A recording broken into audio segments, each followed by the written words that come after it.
Muchísimas gracias. These are so tall. Let me get this over here. I'm so short, and podiums are always so big for me. But thank you. Orlando Gutierrez is such an indefatigable fighter for human rights and democracy. I just want to say thank you to him. Let's give Orlando a big hand of directorio. And I commend all of you for being here today to stand up as one body and denounce violations of human rights wherever they are found. And I know that my congressional colleague, Mario Diaz-Balart, will be here any moment, but his very able representative is here with us. I don't know if you want to take a seat until Mario gets here. She's very shy. She never lets me do that. And thank you for so many groups for being here.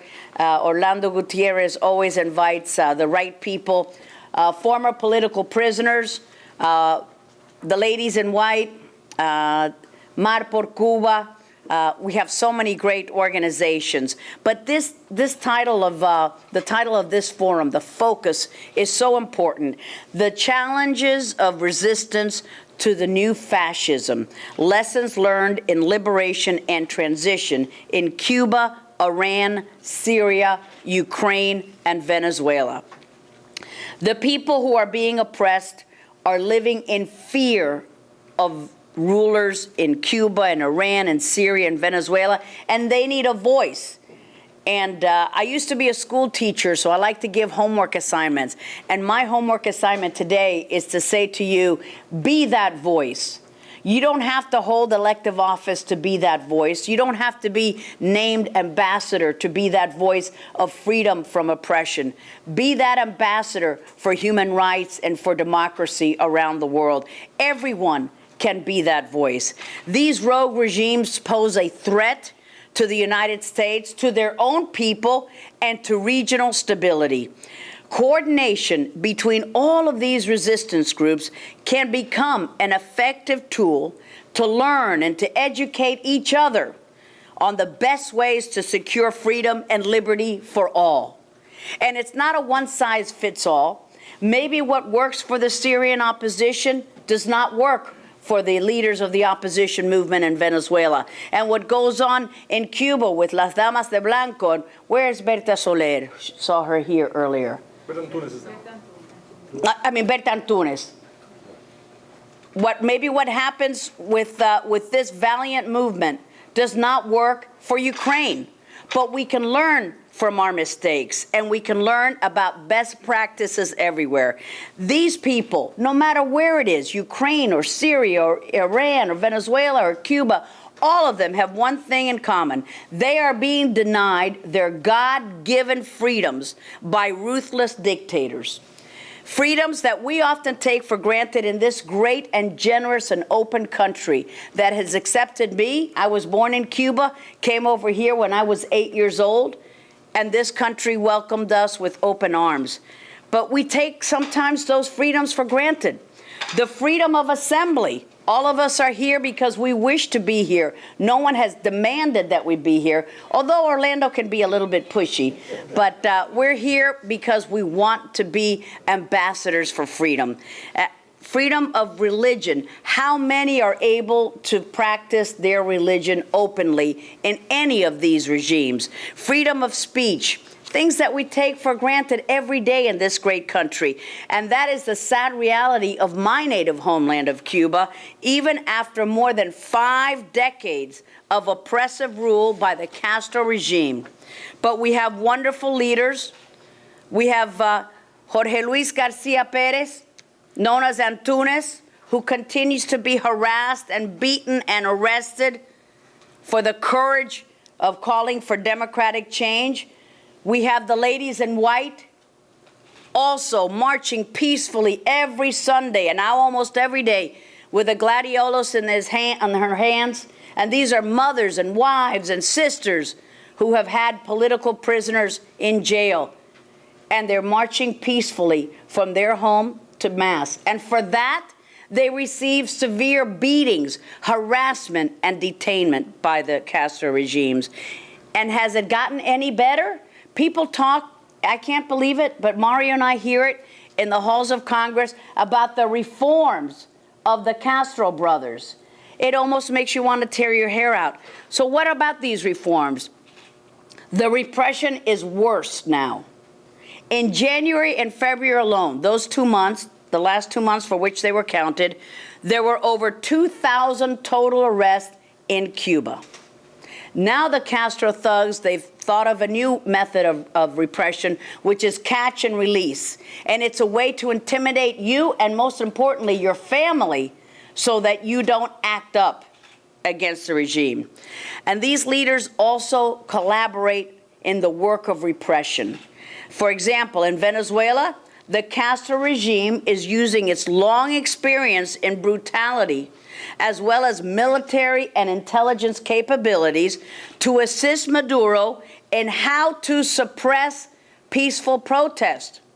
They get together, they find out, send us more troops, let's beat up more students. More than 40 deaths, hundreds detained. Leopoldo Lopez, opposition leader, in jail now, almost 2 months. Maria Corina Machado, stripped of her seat in the Venezuelan legislature, under investigation, possibly facing charges of treason. And last week, what did Maduro do? Well, he copied one of the plays is a negotiation session with a small faction of the Venezuelan opposition, but it's all smoke and mirrors. It's a way to co-opt the opposition and make them think that they're part of the end result. They're part of the movement toward democracy. They don't realize, or maybe they wish to not realize, that they are being used by Maduro. Because Maduro stated even before the dialogue that he would not negotiate. And even more disappointing, even more lamentable, even sadder, is the fact that some nations in our hemisphere, almost all the nations in our hemisphere, except for Panama and a bright light here and there, and the Organization of American States, failed to condemn these anti-democratic leaders for hijacking state institutions to trample on the rights of the people. But we need to look at our own failings, too. It is important, even though we are a great and generous country. We have seen this crisis unfold, this crisis of democracy in Venezuela. And what has the United States done? Nada. Zilch. Zip. President Obama and Secretary Kerry have failed to act.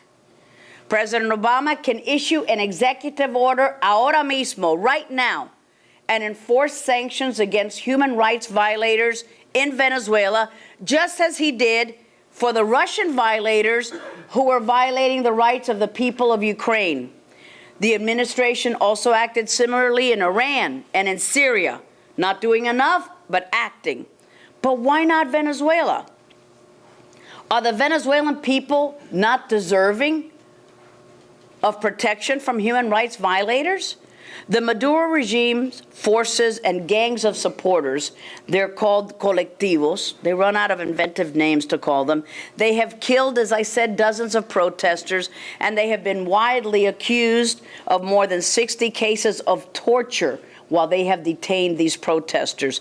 And still, the Obama administration has not lifted a finger.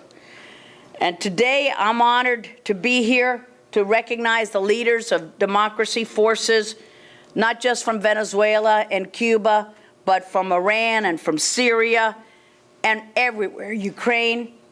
And they have witnessed firsthand the atrocities committed by the rulers of their country. Without leadership, there will be more deaths. Without U.S. leadership, there will be more detentions and more arbitrary arrest. Responsible nations must rise up. And that's why I call for each and every one of you to be those ambassadors, ambassadors for democracy, for human rights, for separation of powers, for the rule of law. We cannot disregard human rights and democratic principles. This is what has made our country the greatest democracy in the world. And we are joined by one of those great leaders of democracy and human rights around the world, Congressman Mario Diaz-Balart. Come on over here, Mario. And another painful reminder of this misguided approach is seen in Assad, in Syria, where a conflict 3 years long, 3 years, has resulted in the displacement of millions and more than 150,000 dead. So many dead that the United Nations had said, we're going to stop counting. And while these numbers continue to rise seemingly unabated, the president's indecisiveness in Syria, and especially his failure to enforce his own self-declared red lines regarding the use of chemical weapons, set a dangerous precedent and severely damaged the moral standing and the credibility of the United States. In Iran, instead of supporting the mostly young people during the 2009 Green Revolution, they were demanding democratic change. The Obama administration turned his back. They stood idly by and they watched as these peaceful demonstrators were ruthlessly detained, beaten, and murdered.